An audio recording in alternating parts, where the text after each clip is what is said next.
All right, today we're going to dive into a really profound psychological journey, looking at it through the lens of the great Carl Jung. We're talking about the story of what happens when the most compassionate person in the room finally awakens.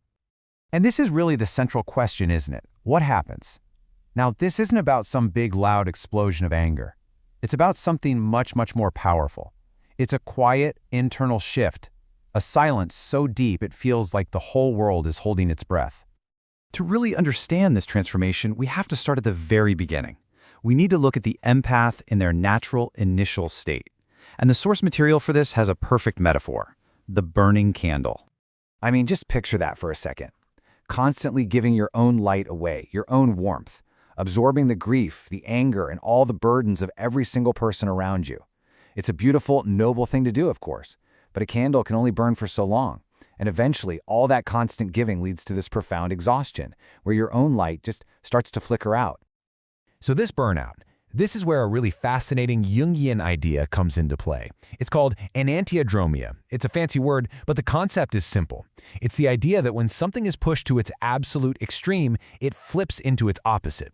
So what looks like a final collapse is actually the exact reverse. It's the soil cracking just before a brand new seed breaks through to the surface. The end of one thing is the very beginning of the next.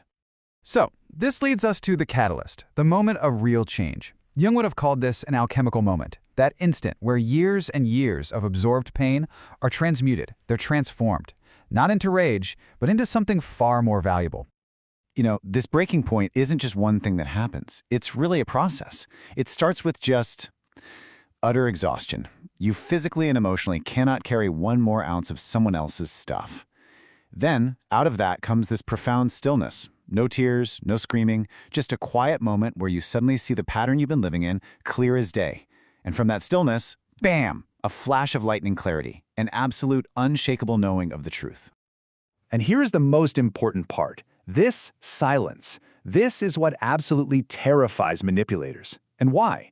Well, think about it. There are no arguments for them to win. There are no emotions they can exploit. There are no tears they can use against you. There's only a calm, unyielding recognition that says, I see the game now, and I'm done playing. Because once the empath truly sees, they can never be blinded again. And this sight, this clarity, leads them to the next crucial phase of the journey: confronting and, more importantly, embracing the parts of themselves they were always taught to deny. Now, in Jungian psychology, the shadow sounds pretty ominous, right? But it's not evil. It's just the parts of us we've pushed away because we were told they were bad. For the empath, who lives in the light of constant compassion and service, their shadow holds all the good stuff: their repressed anger, their right to set boundaries, and the sacred, powerful ability to just say no. Jung himself put it perfectly. You don't become whole by just pretending the darkness isn't there. Real enlightenment, real wholeness, comes from turning around, facing that darkness, understanding it, and then integrating it into who you are. For the empath, this means it's time to welcome their own fire, not just their warmth. So let's just look at the before and after here. The old empath takes on all the blame, sacrifices their own needs, and confuses real love with self-sacrifice. But the integrated empath, they reclaim their own truth. They hold firm boundaries, and they learn to carry both tenderness and fire. It's not about becoming cruel, it's about becoming whole. All this inner work gives birth to something totally new and completely unbreakable, a sense of self that no longer needs validation from anyone else. This is the birth of what we can call the sovereign soul. And in this stage, the empath's core trait completely transforms. That deep sensitivity, the thing that used to be a source of so much pain and exhaustion, it doesn't go away. Instead, it sharpens. It hones itself into this powerful tool of perception. The old wound becomes a window that they can see the truth through. And with this new vision, the awakened empath starts to develop these skills of like a psychological seer. Seriously, they can perceive unconscious motives with incredible precision. They can read micro-expressions like they're reading a book. And crucially, they stop feeling the need to explain or justify themselves to people who are just committed to misunderstanding them anyway. In this transformation, this is exactly what Jung was talking about. This entire journey is the very definition of what he called individuation, the process of becoming whole, of becoming the person you were always meant to be deep down. It really is the privilege of a lifetime. Okay, so the final stage of this evolution redefines the empath's greatest gift, their compassion.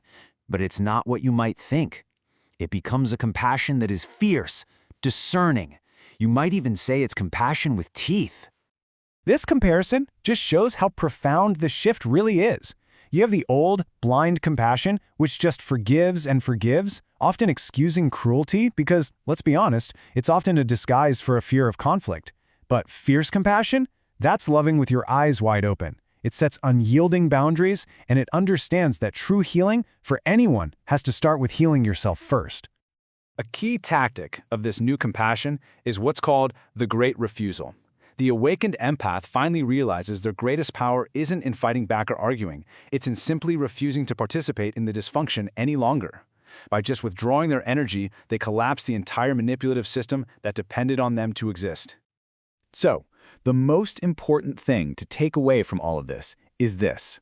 If you have ever been told that you are too sensitive, you need to understand that that sensitivity was never, ever a weakness. It was a tool. It was a form of vision. It was a prophecy just waiting to be fulfilled. And you know, this deeply personal journey has huge collective implications.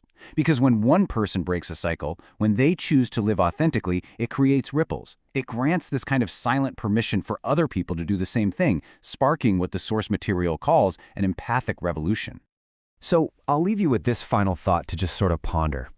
If a single awakened empath can unmask illusion and completely rewrite their own destiny, what happens when many, many people find their sovereignty and stand together in that quiet, unbreakable clarity?